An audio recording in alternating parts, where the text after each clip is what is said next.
Question board का बड़ा ही famous question है। इस टाइप के क्वेश्चन अक्सर पूछे जाते हैं। ठीक है, बोर्ड में इस टाइप क्वेश्चन तभी देख रहा हूँ 2-3 साल से बहुत पूछेंगे। जैसे जो क्वेश्चन दिया गया है ये भी आपका 2019 का क्वेश्चन है, बोर्ड का 2019 का क्वेश्चन है। क्वेश्चन क्या है आपका बेटा, आपके पास एक हॉलो स्फेरिकल शेल है, ये जो दी गई है एक हॉलो स्फेरिकल शेल दी गई है आपको। ठीक, हॉलो स्फेरिकल शेल दी गई है और इस हॉलो स्फेरिकल शेल के पास दो रेडियस है भाई। हॉलो स्फेरिकल शेल है यानी एक शेल है खोखली, तो उस हॉलो शेल की इनर रेडियस दी गई ये वाली R1 और आउटर रेडियस कितनी दी गई R2। और इस शेल के ऊपर चार्ज कितने रखे, पहले कितना था, कैपिटल Q चार्ज था। तो मैंने कहा ना हॉलो स्फेरिकल शेल या स्फेयर सब एक ही जैसी चीजें, शेल वगैरह। तो शेल पर चार्जेस होंगे कहाँ, सरफेस पर होंगे, क्योंकि अंदर तो कुछ है नहीं, यहाँ तो कुछ है नहीं, हॉलो कुछ होगा ही नहीं, सरफेस पर ही सारे चार्जेस होंगे। तो वो कितना दिया गया है Q। अब क्वेश्चन है कि अगर मान लो इसके सेंटर पर एक स्मॉल चार्ज Q दे दिया जाए, सेंटर पर अगर एक स्मॉल चार्ज Q दे दिया जाए, तो आपसे पूछा गया है इनर सरफेस चार्ज डेंसिटी और आउटर सरफेस चार्ज डेंसिटी कितनी होगी। इनर सरफेस चार्ज डेंसिटी यानी अंदर वाली जो सरफेस है उसकी चार्ज डेंसिटी और बाहर वाली सरफेस की चार्ज डेंसिटी कितनी होगी। अब इसको याद रखिए, बहुत सिंपल सा क्वेश्चन है। इस क्वेश्चन जैसे आपको शीट में एक मैंने इंडक्शन का मेथड बताया था ना, वैसे यहाँ पे भी होगा बेटा। तो जो यहाँ Q है, तो इस Q चार्ज की वजह से जो इनर सरफेस है उस पे कैसे चार्जेस इंड्यूस होंगे, -Q। ठीक, और इस -Q की वजह से ऊपर इस सरफेस के ऊपर कितने चार्जेस डिस्ट्रीब्यूट होंगे, इंड्यूस्ड +Q। समझ लो इस चीज को, अंदर Q चार्ज था, इसकी वजह से इनर सरफेस पर कैसे चार्ज इंड्यूस होंगे, -Q। ठीक, और इस -Q की वजह से ऊपर वाले सरफेस पे कैसे चार्ज इंड्यूस हो जाएंगे, +Q। ठीक, अब आपसे कहा जा रहा है सिग्मा 1 मतलब मान लो ये कौन सी है, इनर सरफेस चार्ज डेंसिटी है, इनर सरफेस चार्ज डेंसिटी। तो सरफेस चार्ज डेंसिटी का फॉर्मूला क्या होता है भाई, चार्ज पर यूनिट एरिया। आप मुझे बताओ इस इनर सरफेस पर कितने चार्जेस हैं। अब जरा सोचो, एक फुटबॉल ले लो, मोटी सी एक फुटबॉल ले लो, उस फुटबॉल के ऊपर चार्जेस थे, आपने उस फुटबॉल के अंदर एक चार्ज रख दिया। अब उस अंदर वाले चार्ज की वजह से उस फुटबॉल के अंदर जो सरफेस है उसके ऊपर -Q चार्ज आया, वो इनर सरफेस हो गई, और उस -Q की वजह से आउटर सरफेस पे कैसे चार्ज इंड्यूस हुए, +Q। तो इनर सरफेस की अगर सरफेस चार्ज डेंसिटी निकालोगे तो टोटल चार्ज कितना आएगा इस पर, -Q ही तो है इनर सरफेस पर, क्योंकि ये Q कहाँ है, आउटर सरफेस पर है, बाहर वाले सरफेस पर ना। तो सिग्मा इनर कितना है, कितना चार्ज है बेटा, -Q अपॉन एरिया। इस इनर सरफेस का एरिया कितना होगा, सरफेस एरिया बराबर होगा कितना, पाई R1 का स्क्वायर, सॉरी 4 पाई R1 का स्क्वायर, ये तो होगा पाई चार्ज पर यूनिट एरिया। कितना एरिया होगा इस इनर सरफेस का, 4 पाई R स्क्वायर। इसकी रेडियस R1 दी गई थी आपको, इसकी रेडियस कितनी दी गई थी आपको, R1। तो 4 -Q अपॉन 4 पाई R1 स्क्वायर हो गया। माइनस साइन क्या बता रहा है, यहाँ चार्जेस कैसे हैं, नेगेटिव है। ठीक, ऐसे ही सिग्मा आउटर का निकालो, तो ऊपर वाली सरफेस पे देखो पहले से कितना था Q, फॉर्मूला यूज करोगे चार्ज अपॉन एरिया, तो पहले से कितना चार्ज था Q, और कितना इंड्यूस्ड होके आया था, +Q अपॉन 4 पाई, और रेडियस कितनी थी बेटा इसकी, R2 का स्क्वायर। पीटा बेटा है सवाल है, बहुत सवाल, कुछ भी पूछ सकता है इसमें, कैविटी दे सकता है, शेल दे सकता है, कुछ भी देगा, सवाल इसमें बहुत आते हैं। अंदर वाले सरफेस पर इस +Q की वजह से -Q चार्ज इंड्यूस्ड होगा, इस -Q की वजह से ऊपर +Q चार्ज इंड्यूस्ड होगा। अंदर वाले सरफेस पर टोटल -Q चार्ज है तो -Q अपॉन 4 पाई R1 स्क्वायर, बाहर वाले पर पहले Q था, एक +Q इंड्यूस्ड हुआ, तो टोटल चार्ज कितने होगा आउटर सरफेस पर, Q +Q अपॉन 4 पाई R2 का स्क्वायर। ठीक, ये जो क्वेश्चन आपका जेईई मेंस का क्वेश्चन है, सिंपल सा क्वेश्चन दिया गया आपको बेटा, 3 कंसेंट्रिक स्फेरिकल शेल्स दी गई हैं, 1 2 3, तीन के तीनों कैसी हैं, कंसेंट्रिक, यानी कि इनका सेंटर क्या है, कॉमन है। इस सेंटर को लेता हुआ एक स्फेयर, दूसरा स्फेयर, तीसरा स्फेयर, 3 स्फेयर हैं जिनकी रेडियस R2 और 3R दी गई है। ठीक, कहा जा रहा है कि अगर मान लो पहले वाले स्फेयर को Q1 चार्ज, दूसरे स्फेयर को Q2 चार्ज, तीसरे स्फेयर को Q3 चार्ज दिया गया है, और क्या दिया गया है कि इनकी जो आउटर सरफेस चार्ज डेंसिटीज है वो इक्वल है, outer surface charge density is equal. तो बताना है आपको कि जो चार्जेस Q1 Q2 Q3 दिए गए इनका ratio of Q1 Q2 Q3 कौन से होंगे, 1:2:3 होगा, 1:4:9 होगा, 1:3:5 होगा, 1:8:3 होगा। ठीक, सवाल समझ में आ गया। 3 कंसेंट्रिक स्फेरिकल शेल्स, सब पे चार्ज, एक पे Q1, एक पे Q2, एक पे Q3, radius R2 R3 R दी गई है। इसका जो आउटर सरफेस चार्ज डेंसिटी है वो बिल्कुल सेम है। तो आपको बताना है Q1 Q2 Q3 का रेशियो क्या होगा। पॉज करके ट्राई करिए। चलो, इसका आंसर है ये 1:3:5। जिसका आ गया हो मान के चलिए उसका सारे सवाल इस चैप्टर के निकलने वाले हैं। इनका नहीं आया वो सीख लेते हैं भाई, उसको बड़ी बात। चलो देखो, अब जरा सोचो मैंने क्या कहा, स्फेरिकल शेल से ना मतलब इंडक्शन वगैरह कुछ होने वाला है। ठीक, तो पहले और इंडक्शन कहानी समझ लेते हैं। इस पर Q1 चार्ज था ना, इस सेल पर सबसे छोटी पहला वाला जो सेल था, इस पर चार्ज कितना था Q1। तो इस Q1 की वजह से इसके बाहर वाली जो दूसरी वाली सरफेस की नीचे वाली बाउंड्री है, इनर सरफेस, उस पर कैसे चार्ज जाएगा, -Q1 इंडक्शन की वजह से। अब देखो ये डायग्राम कुछ ऐसा होगा ना बेटा, जैसे ये पहली शेल है, ऐसी बनेगी पहली शेल, फिर दूसरी शेल बनेगी ना ऐसी, और फिर ऐसे तीसरी शेल बनेगी।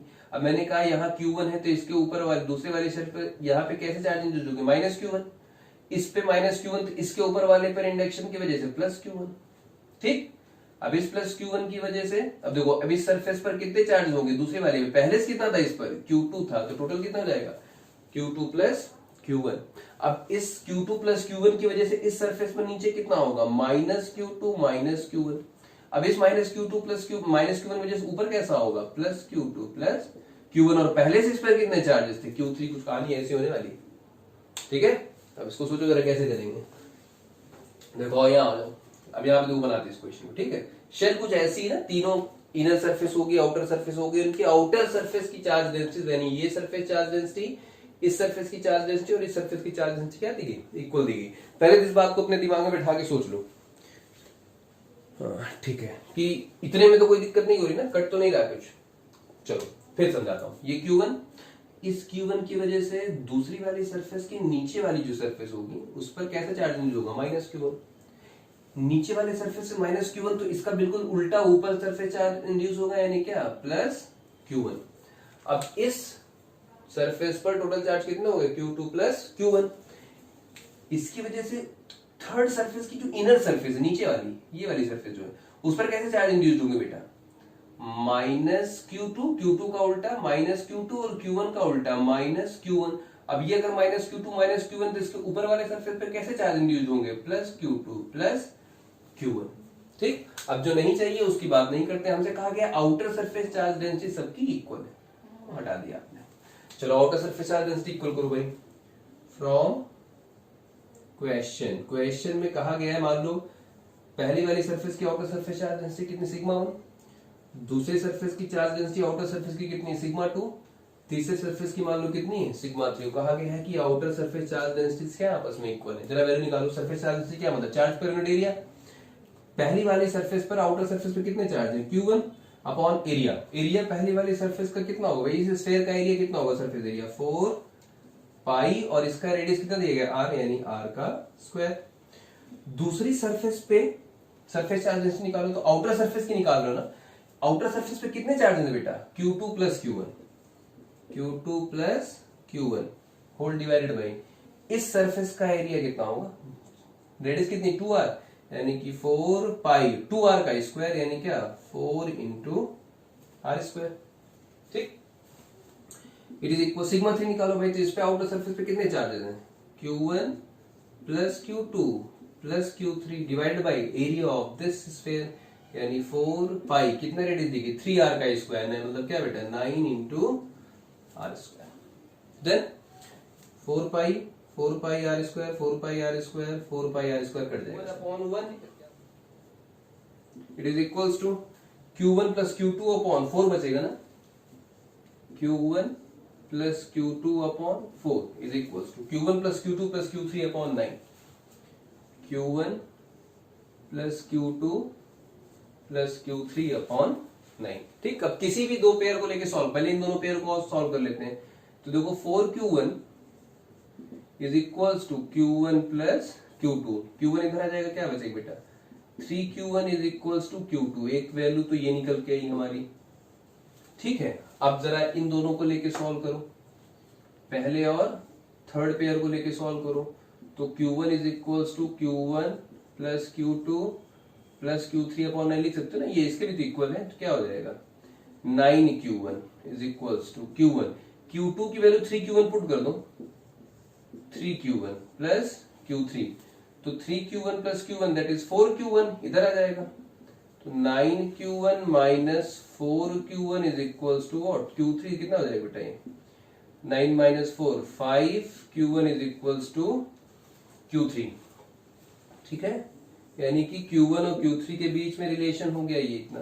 तो देखो इसको क्या लिख सकते हो, अब एक को अगर और सॉल्व करना चाहो तो लिख सकते हो Q1 is equals to Q2 by 3, और यहां से क्या लिख सकते हो Q1 is equals to Q3 by 5। तो ये सब इक्वेशन आपस में इक्वेट कर लो, बात खत्म। इधर बिठा दो इसको, यहाँ लिख दो, ठीक। देखो Q1 इसके इक्वल है, Q1 इसके इक्वल है, तो ये दोनों भी आपस में इक्वल होंगे, यानी Q1 may be written as Q2 by 3 it is equals to Q3 by 5। तो Q1 upon 1, Q1 is to Q2 is to Q3 आएगा कितना 1 is to 3 is to 5। Third option आपका इसका सही होगा। बहुत लोग का ये ऑप्शन जो तुक्का मारते हैं 1 2 3 दिखा तो पहले टिक मार देते हैं, पहले नहीं होगा सही से, ठीक है।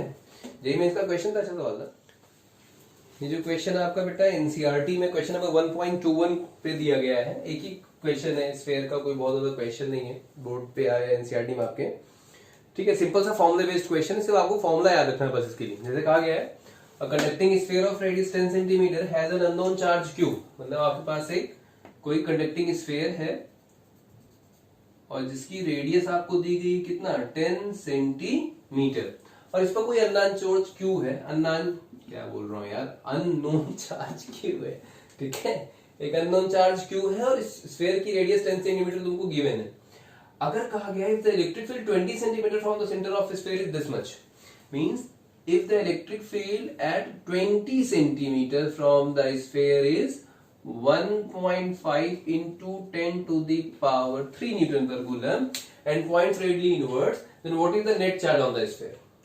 मतलब आपसे ये Q पूछा गया है, what will the value of this Q, अगर इस स्फीयर के सेंटर से 20 सेंटीमीटर पर इलेक्ट्रिक फील्ड इतनी, तो ऐसा सोचना कंडक्टिंग स्फीयर नहीं हो गया, कंडक्टिंग स्फीयर और कंडक्टिंग स्फीयर की रेडियस 10 सेंटीमीटर दी गई, ये इलेक्ट्रिक फील्ड 20 सेंटीमीटर पे, मतलब ये पॉइंट कहां पर है, इस स्फीयर से आउटसाइड पर है, और किसी भी पॉइंट पर जो आउटसाइड है स्फीयर से इलेक्ट्रिक फील्ड का फॉर्मूला क्या आपने पढ़ा था Q upon 4 pi epsilon not r square. कौन सा, उस डिस्टेंस पर, ऑब्जर्वेशन पॉइंट की डिस्टेंस, तो यहां से इसकी डिस्टेंस कितनी दी गई 20, अभी बाद में लिख देंगे, इनटू आई, तो आपने पढ़ा था E is equals to Q upon 4 pi epsilon r square. बात खत्म, सब दिया गया है इसमें। एक Q तुमको निकाला गया, तो Q क्या था, इस पर आने वाला चार्ज था Q इनक्लोज्ड, तो implies that Q is equals to what E into 4 pi epsilon not r square. Value put कर दो, आंसर आ जाएगा आपका।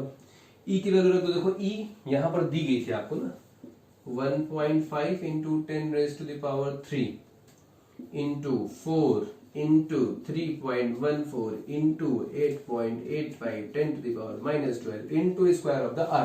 Now distance is 20 centimeters, so converted to the meter, 20 into 10 raised to the power minus 2 और इसका whole square 6.67 nano coulomb, means 10 की power minus 9, 6.67 10 को minus 9 coulomb जैसा आएगा, 6.67 into 10 raised to the power minus 9 coulomb. This will be the amount of charge Q is equal 6.67 10 to the power minus 9 coulomb. जितने लोग का बेटा ये answer आ रहा हो यहीं पे छोड़ देंगे आप, तो आंसर हो जाएगा गलत। इसलिए कहता हूं आपसे क्वेश्चन पढ़ा करो, क्वेश्चन हम पढ़ते नहीं है, पढ़ा भी तो सिर्फ ये याद रखा क्या दिया गया, गिवन क्या है, ये सवाल न्यूमेरिकल दिखता है, न्यूमेरिकल वैल्यू आप इलेक्ट्रिक फील्ड कैसी है, देखो इलेक्ट्रिक फील्ड डायरेक्शन आपको दी गई है, electric field is radially inward, मतलब इलेक्ट्रिक फील्ड ऐसे आ रही है ना, अगर ऐसे आ रही है तो जरा सोचो कि इसके ऊपर जो चार्ज होगा वो कैसा होगा, नेगेटिव होगा ना। अब ये जिसका आंसर आ रहा होगा उसका आंसर बिल्कुल सही होगा, उसको बोर्ड से नंबर मिल जाएंगे 2 नंबर। समझ आई बात, ध्यान रखना बेटा, कैसे इलेक्ट्रिक फील्ड देखिए, कहा गया ना, ये तो मैग्नीट्यूड हो गया, हमने मैग्नीट्यूड लेके सॉल्व तो कर लिया, क्यू की वैल्यू निकल गई, चार्ज की वैल्यू इतनी होगी, बट पॉजिटिव की नेगेटिव को कौन बताएगा, रेडली इनवर्ड है तो अंदर की तरफ, यानी क्यू कैसा है, नेगेटिव है, क्योंकि नेगेटिव चार्ज के लिए रेडली इनवर्ड होती है इलेक्ट्रिक फील्ड, और पॉजिटिव चार्ज के लिए रेडली आउटवर्ड होती है। इस क्वेश्चन को बताने के पीछे वजह मेरी यही थी कि ऐसे छोटी छोटी चीजें होंगी जो क्वेश्चन में दी जाएंगी और आप उसको ध्यान नहीं देंगे तो नंबर आपके गलत हो जाएंगे। यहाँ तो 2 नंबर का सवाल है, यहाँ तक लिख के आओगे 1.5 मिलेगा, आधा नंबर कट जाएगा आपका, 1 नंबर काट लेगा टीचर। ठीक है, मेरे जैसा अच्छा होगा दे देगा पूरा। ठीक है, चलो इतना कंप्लीट कर लो, फिर एक सवाल आपको आईआईटी का एक और बताते हैं। ठीक है, वो भी बढ़िया सवाल है, लास्ट सवाल होगा इस लेक्चर का। लास्ट क्वेश्चन है बेटा, ये जेईई मेंस का क्वेश्चन है आपका। क्वेश्चन आपसे सिंपली कह रहा है कि सपोज आपके पास एक ऐसा एक सिलिंड्रिकल शेप का सिलेंडर है एक, ठीक है, और इस सिलेंडर में पूरे वॉल्यूम में क्या भरे हुए हैं, चार्जेस भरे हुए हैं पूरे वॉल्यूम में, ये पूरे वॉल्यूम में ऐसे चार्जेस भरे हुए हैं, और इस सिलेंडर की वॉल्यूम चार्ज डेंसिटी दी गई कितना, रो क्या है इसका, वॉल्यूम चार्ज डेंसिटी, और इस सिलेंडर की रेडियस आपको दी गई है भाई कैपिटल आर, यानी जो रेडियस है वो दी गई है कैपिटल आर। अब इस सिलेंडर के बीचों बीच में ये इसकी एक्सिस है, और इसी एक्सिस पे बीचों बीच में एक स्फेरिकल कैविटी है। कैविटी मतलब खाली जगह, उतनी दूर कोई चार्ज नहीं है, मतलब इस पूरे की पूरे सिलेंडर में तो चार्जेस हैं, और उस चार्ज की वॉल्यूम चार्ज डेंसिटी रो आपको गिवन है, बट इस स्फेरिकल कैविटी में कोई भी चार्ज नहीं है। ठीक है, तो कह रहा है कि इस स्फेयर के सेंटर से 2r डिस्टेंस पर इलेक्ट्रिक फील्ड आपको गिवन है भाई, बताई गई है कि यहां पर इलेक्ट्रिक फील्ड है 23 रो r upon 16 k epsilon naught. ठीक, 23 रो r कैपिटल R दिया गया बेटा, 23 रो कैपिटल R अपॉन 16 के एप्सिलॉन नॉट, मतलब इस सिलेंडर की वजह से या इस पूरे सिस्टम की वजह, सिलेंडर की वजह से इस पॉइंट P पर इलेक्ट्रिक फील्ड इतनी दी गई है। तो क्वेश्चन है फाइंड K, आपको K की वैल्यू ढूंढनी है, इस K की वैल्यू कितनी होगी।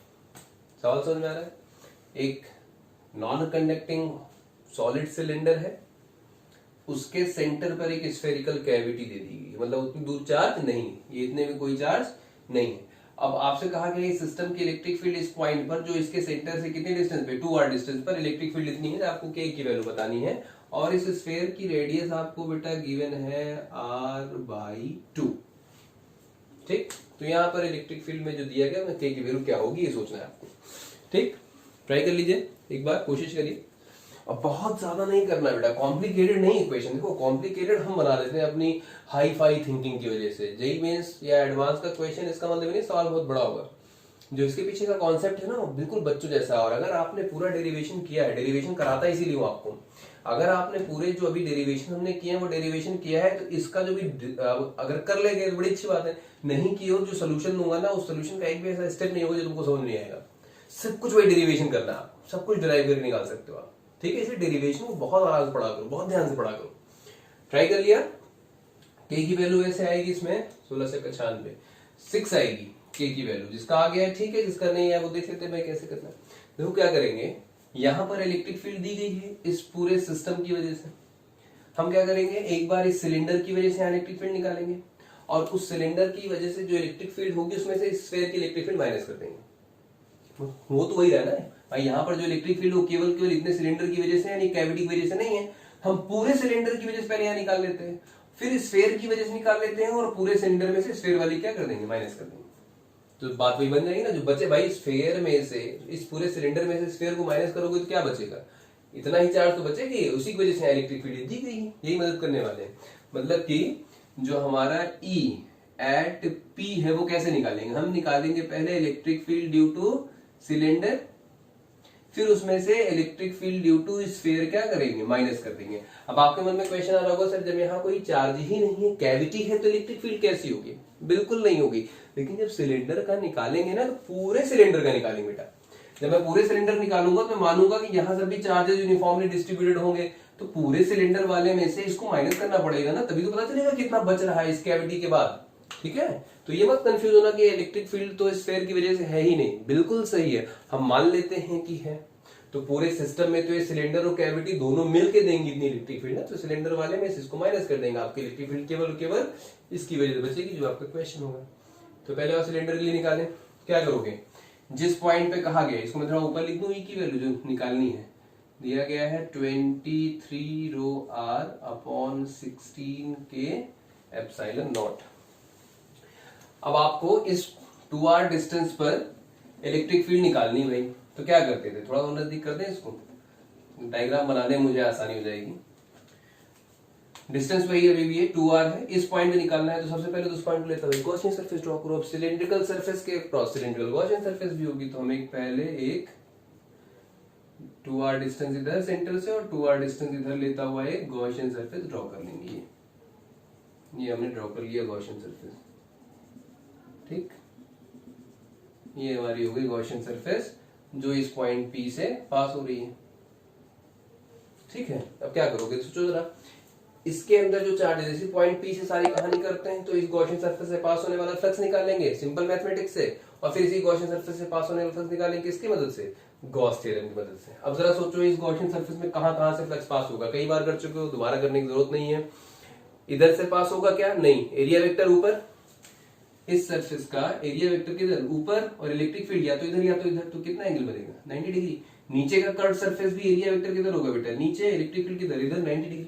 तो ईडीएस करोगे, ई की 90 बन जाएगा, यहां से कोई फ्लक्स पास नहीं होगा, ये तुमको पता है, केवल कर्व सरफेस से पास होगा ना, एक गॉसियन सरफेस इधर से पास होगा, और इन सभी फेसेस पे इलेक्ट्रिक फील्ड और एरिया वेक्टर बीच जाएंगे, कितना बनेगा, 0 डिग्री। देखो यहाँ पे एक छोटा सा एरिया वेक्टर कट करो, इस एरिया वेक्टर की इलेक्ट्रिक फील्ड, सॉरी, इस एरिया वेक्टर का एरिया वेक्टर इधर जाएगा, इस एरिया छोटा सा डीएस का एरिया वेक्टर इस तरफ perpendicular to the surface outward, और इलेक्ट्रिक फील्ड भी कैसी होगी, रेडियली आउटवर्ड, कितना थीटा बनेगा, 0। ऐसे यहां पर भी बनेगा कितना, 0, यहां पर भी बनेगा कितना, 0, हर जगह 0 बनेगा। तो यही चलो शुरुआत करते हैं। फ्रॉम डेफिनेशन ऑफ फ्लक्स, क्या कहते हैं definition by flux, phi is equals to E dot ds, यानी कि close integral E ds cos 0 degree, cos 0 1 हो जाएगा, बात खत्म हो जाएगी भाई। तो पाई इज इक्वल्स टू ई, चूंकि गॉसियन सरफेस के ऊपर सिमेट्रिकल है, कांस्टेंट, बाहर निकाल लो, ई बाहर निकाल लिया, इंटीग्रल ऑफ इस छोटे से डीएस का, छोटा सा डीएस लिया था, अब इस पूरे डीएस को इंटीग्रेट करोगे तो इस सिलेंडर का क्या मिलेगा, पूरा कर्व सरफेस एरिया ना। मान लो सिलेंडर की लेंथ कितनी ली थी, ये एल, कुछ भी ले सकते हो, एल ले लो, एस ले लो, आपकी मर्जी, मैंने एल ले ली, ठीक है। अच्छा, तो ई कर्व सरफेस एरिया कितना होगा भाई, इंटीग्रल ऑफ डीएस की वैल्यू, जब डीएस को सॉल्व करोगे, सॉल्व कर देना डायरेक्ट, ई इंटू 2 पाई आर एल होता है कर्व सरफेस एरिया। लेकिन इस गॉसियन सरफेस का रेडियस कितना होगा, ये ना, ये, और ये डिस्टेंस कितनी दी गई थी आपको, 2r दी गई थी, तो 2 पाई इंटू आर एल, यानी क्या, 2 इंटू आर इंटू एल, यानी कितना हो जाएगा, 2 to the 4 pi R into L, equation number 1। ये तो हो गया गॉसियन सरफेस से पास होने वाला फ्लक्स। अब गॉस थ्योरम क्या कहती है भाई, from Gauss theorem phi is equals to what, Q enclosed upon epsilon naught. अब जरा बताओ इस गॉसियन सरफेस ने कितना चार्ज इनक्लोज किया है, तो रो दिया गया था ना, चार्ज पर यूनिट वॉल्यूम, तो पूरे के पूरे सिलेंडर पर कितने चार्जेस थे, चार्ज पर यूनिट वॉल्यूम कितना था, रो विच इज कांस्टेंट, तो इतने छोटे से सरफेस पे कितना होगा, डायरेक्ट करें, क्या लिख सकते हो, rho into V upon epsilon naught, ये होगा। देखो रो इज इक्वल्स क्या होता है बेटा, चार्ज पर यूनिट वॉल्यूम, तो Q is equals rho into volume. क्या पूरे सिलेंडर का वो चार्ज निकालना था, हमें केवल इस गॉसियन सरफेस में चार्ज निकालना था ना, तो केवल इस गॉसियन सरफेस के बराबर का वॉल्यूम रखोगे चार्ज पर यूनिट वॉल्यूम में, तो वॉल्यूम की वैल्यू पुट करो, rho into volume of the cylinder कितना होता है, पाई आर स्क्वायर, यही फॉर्मूला होता है, पाई आर, आर मतलब किसका, ये जो छोटी वाली रेडियस है, या मतलब कि जो सिलेंडर है वो आर लें या पूरी पूरी गॉसियन सरफेस का आर लें। तो मैंने आपको कहा है कि जिस पर चार्ज हो उसी पे लो। तो गॉसियन सरफेस पे चार्ज थोड़ी है, चार्ज तो किस पर है, केवल सिलेंडर पर। तो हम चार्ज वॉल्यूम किसका लेंगे, केवल सिलेंडर का, ये आर रेडियस वाले का, यानी पाई आर स्क्वायर। और कितनी दूरी तक, इतनी हाइट का तो लेना है, ये इतनी हाइट का, यानी कितनी हाइट का, एल लेंथ का, यानी पाई आर स्क्वायर एल। तो फाई इज इक्वल्स टू क्या आ जाएगा बेटा, फाई की वैल्यू आ गई आपकी rho pi are square into L, equation number 2। अब बात वही, पहले और दूसरे इक्वेशन को कंपेयर करके आप इलेक्ट्रिक फील्ड निकाल सकते हैं फ्रॉम 1 एंड 2। जरा दोनों कंपेयर करो तो 4 पाई आर एल, क्या लिखिए भाई,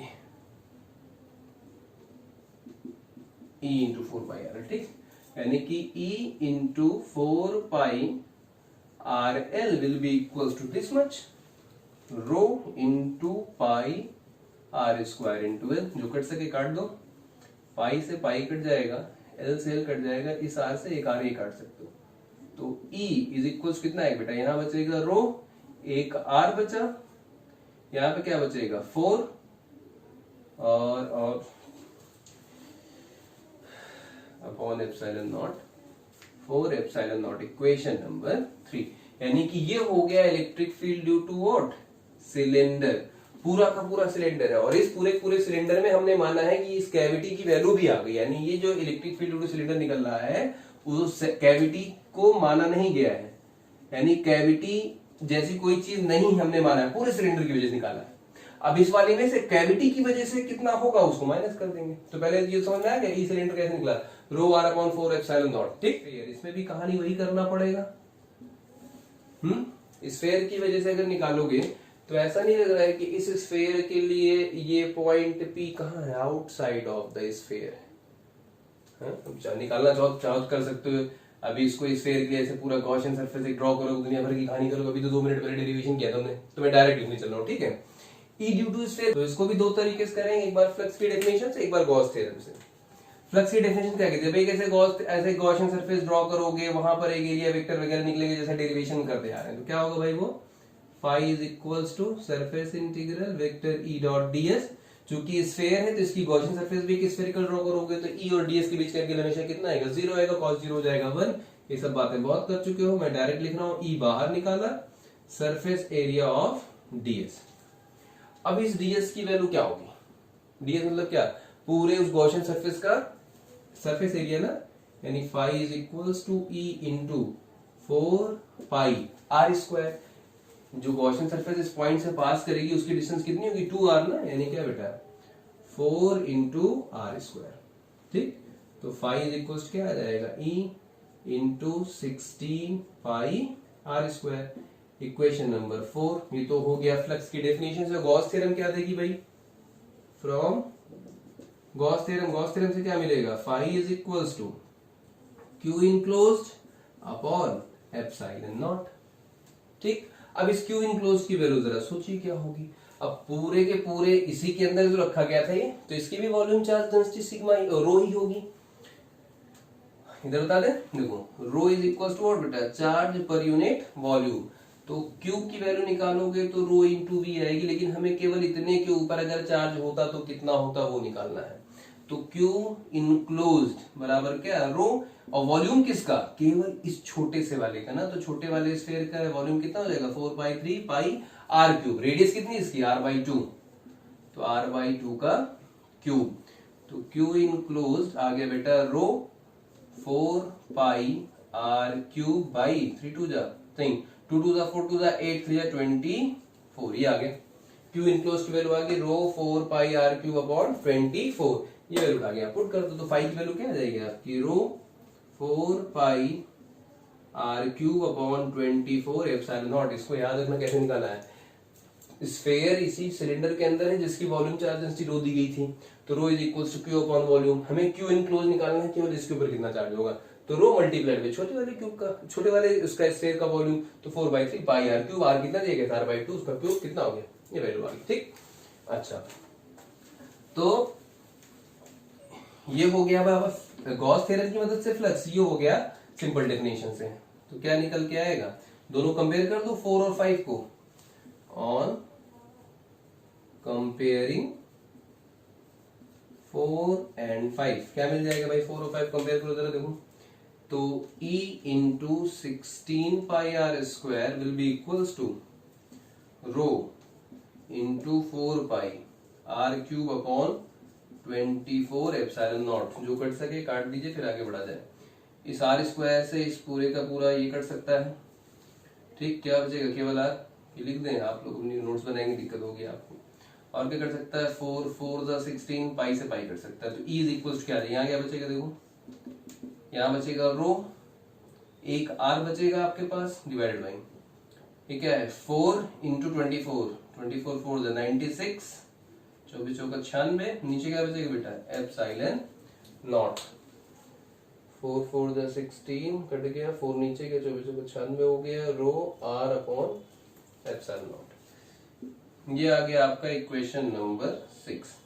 और ये किसकी इलेक्ट्रिक फील्ड है? स्फेयर की। अब बात खत्म हो गई।